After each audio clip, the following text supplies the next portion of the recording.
मतदार यादीमधल्या घोळाचा मुद्दा घेऊन आज पुन्हा एकदा निवडणूक आयोगाच्या अधिकाऱ्यांची भेट घेतली आहे। निवडणूक आयोग आम्हाला मतदार यादी दाखवत नाही, त्यामुळे स्थानिक स्वराज्य संस्थांच्या निवडणुका रद्द करण्यासाठी मागणी ठाकरे बंधूंनी केली आहे आणि यानंतर महाविकास आघाडीच्या नेत्यांनी पत्रकार परिषद देखील घेतली। यावेळेला मनसेचे अध्यक्ष राज ठाकरे यांनी मतदार नोंदणी बंद करून निवडणूक आयोग लपवाछपवी करत असल्याचा खळबळजनक आरोप देखील केला आहे।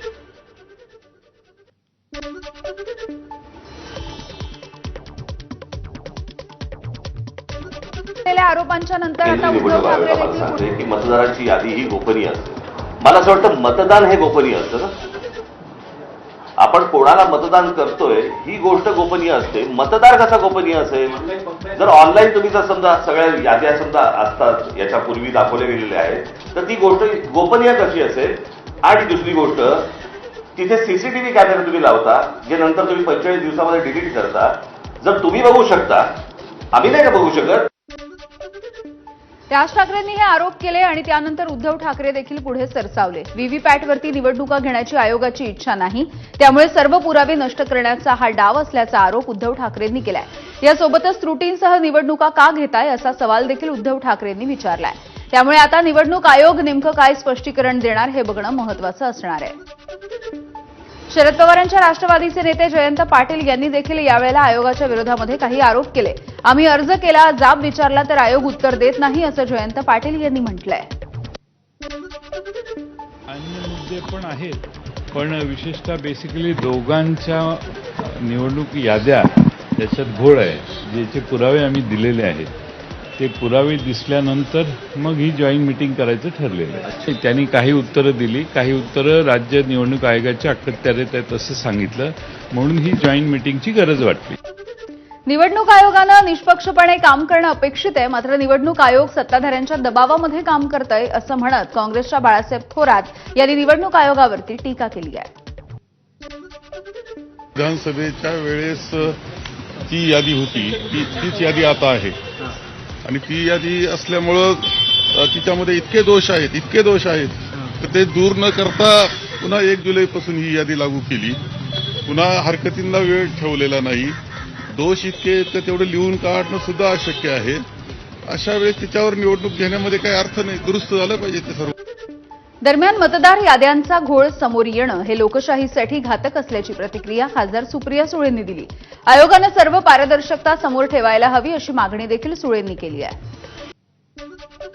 आज एक जॉईंट प्रेस कॉन्फरन्स सगळ्याच विरोधी पक्ष नेत्यांची आहे, त्याच्यामुळे तुम्हाला ती सविस्तर माहिती मुंबईच्या प्रेस कॉन्फरन्समधून मिळेल। एक दुसरं, मतदार याद्या एकमेकांवर ढकलून चालणार नाही।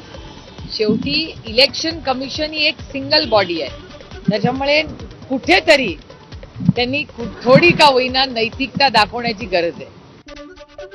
विरोधकांकडून मतदार याद्यांवरती सध्या शंका उपस्थित केली जाते, मात्र तुम्ही सत्तेत होता तेव्हा देखील तेच होतं असं म्हणत मुख्यमंत्री देवेंद्र फडणवीस यांनी पलटवार केला। वोटर लिस्टमध्ये काही ठिकाणी डुप्लिकेट नाव आहे, आज आहे का? गेले 10-20 वर्षात ती नावं आम्ही अनेक वेळा ऑब्जेक्शन त्याच्यावर घेतलेलं आहे की डुप्लिकेट नावं आहेत म्हणून। त्यामुळे काहीतरी कुठलं तरी काढून हे कसं आणि ते कसं, तुम्ही इतके वर्ष सत्तेत होता तेव्हाही तेच होतं, काही वेगळं नव्हतं। मला असं वाटतं की पराभव स्वीकारावा, जनतेत जावं, पुन्हा निवडणुकीला उभं राहावं, पण यांचा कोणाचाही भारतीय संविधानावर विश्वास नाही, संविधानाने तयार केलेल्या संस्थांवर विश्वास नाही।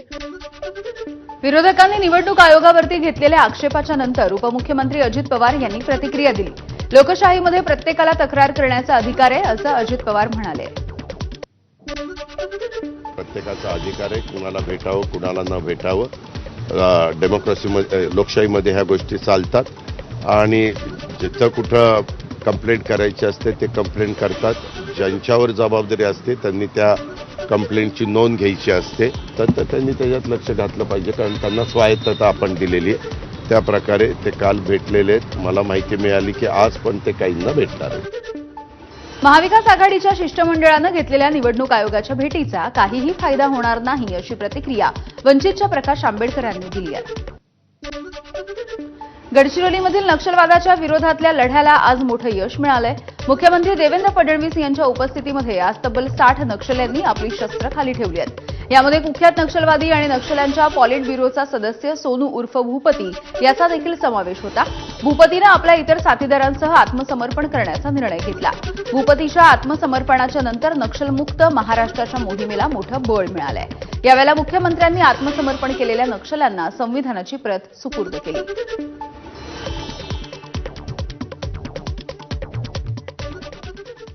थेट जाऊयात, उपमुख्यमंत्री एकनाथ शिंदे बोलतायत।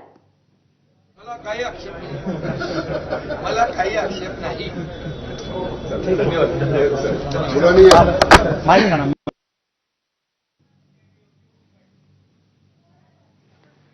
पुन्हा एकदा बातम्यांचा वेगवान आढावा। नक्षलवाद्यांच्या समर्पणाच्या नंतर राज्यामधील नक्षलवाद संपुष्टात आणलाय। हिंसेचा मार्ग सोडून हे सर्वजण मुख्य प्रवाहामध्ये सामील झालेत, असं विधान मुख्यमंत्री फडणवीसांनी केलंय।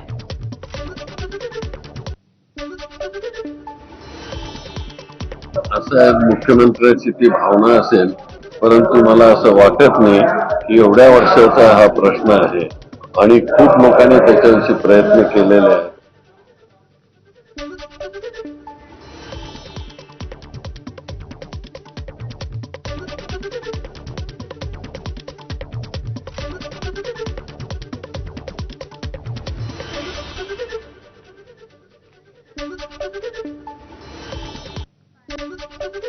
शिवसेनेचे पुण्याचे माजी आमदार रवींद्र धंगेकर यांची एकनाथ शिंदेंकडे तक्रार करण्यात आली होती। भाजप नेत्यांकडून उपमुख्यमंत्र्यांकडे धंगेकरांच्या विरोधामध्ये ही तक्रार करण्यात आली। या तक्रारीच्या नंतर शिंदेंनी धंगेकरांना समज दिल्याचं सुद्धा सांगितलं होतं। मात्र आपण आपल्या भूमिकेवरती ठाम असल्याचं धंगेकरांनी म्हटलंय। पुणेकर म्हणून मी बोलत राहीन, असं धंगेकर म्हणतायत। माझी तक्रार एकनाथ शिंदे साहेबांकडे केली। मी शिंदे साहेबांना एकच सांगितलं, साहेब पुण्यातली गुन्हेगारी जर थांबणार नसेल आणि मी एक कार्यकर्ता म्हणून, एक शिवसैनिक म्हणून जर बोलणार नसेल तर त्याचं मोठं पाप मला बसणार आहे। कारण शेवटी पुणेकरांबरोबर मी गेली 30-35 वर्ष काम करतोय। 5 वेळा नगरसेवक, आमदार, लोकसभा, हा सगळा कुटुंब म्हणून मी काम केलं। त्यामुळे मी जर नाही बोललो तर मला हे पुणेकर माफ करणार नाही। दरम्यान कसब्यामध्ये मी काहीही काम केलं तर रासनेंच्या नाकाला मिरच्या झुंबतात, असं म्हणत धंगेकरांनी भाजपचे आमदार हेमंत रासने यांच्यावरती निशाणा साधलाय। राज्याचे सहकार मंत्री बाबासाहेब पाटील यांनी गोंदियाचं पालकमंत्रीपद सोडण्याचा निर्णय घेतला आणि त्यांच्या जागी आता इंद्रनील नाईक हे गोंदियाचे नवीन पालकमंत्री आहेत। अजित पवार यांच्या वरळी इथे पार पडलेल्या जिल्हाध्यक्षांच्या बैठकीमध्ये ही घोषणा करण्यात आली। काही दिवसांपूर्वी नागपूरमधल्या पक्षाच्या शिबिरामध्ये प्रफुल्ल पटेल यांनी पालकमंत्री जिल्ह्यामध्ये येत नाहीत, केवळ 15 ऑगस्ट आणि 26 जानेवारीलाच येतात, अशी टीका केली होती। आणि यानंतर आता या फेरबदलांची राजकीय वर्तुळामध्ये चर्चा सुरू झाली आहे। तर तब्येतीच्या कारणामुळे पालकमंत्रीपद सोडलं, यामध्ये प्रफुल्ल पटेल यांचा कोणताही हस्तक्षेप नाही, असं स्पष्टीकरण बाबासाहेब पाटील यांनी दिलं आहे।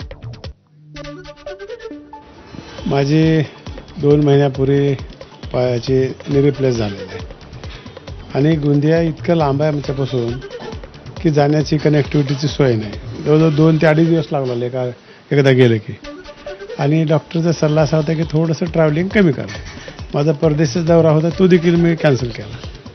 बाकी काही कारण नाही, एवढंच कारण आहे। दरम्यान गोंदियामधल्या पालकमंत्री बदलाच्या संदर्भात अजित पवार यांनी प्रतिक्रिया दिली आहे। बाबासाहेब पाटील लातूरमधले आहेत आणि त्यांना गोंदिया हे लांब होत आहे, त्यामुळे पालकमंत्री बदलण्याचा निर्णय घेतल्याचं अजित पवारांनी म्हटलं। त्यांना ते दूरवर पडतंय, ते अहमदपूरचे लातूरमधले आहेत आणि गोविंद हे जरा लांब पडत होतं। ते बरेच दिवस ॲडमिट होते लीलावतीला आणि त्याच्यामुळं थोडंसं तब्येतीचं कारण आणि असलं पाहिजे आणि म्हणून तिथं मग मी मुख्यमंत्र्यांना विनंती केली की बाबा तिथं ते नको म्हणतायत, तर इंद्रनील नाईकला राज्यमंत्री येतो आमचा, तर त्यांना ती जबाबदारी द्या। तर ते सीएम साहेबांचा अधिकार आहे, शेवटी कोणाला जबाबदारी द्यायची। आणि यानंतर बुलेटिनमध्ये अगदी छोटासा ब्रेक। बघत रहा एबीपी माझा।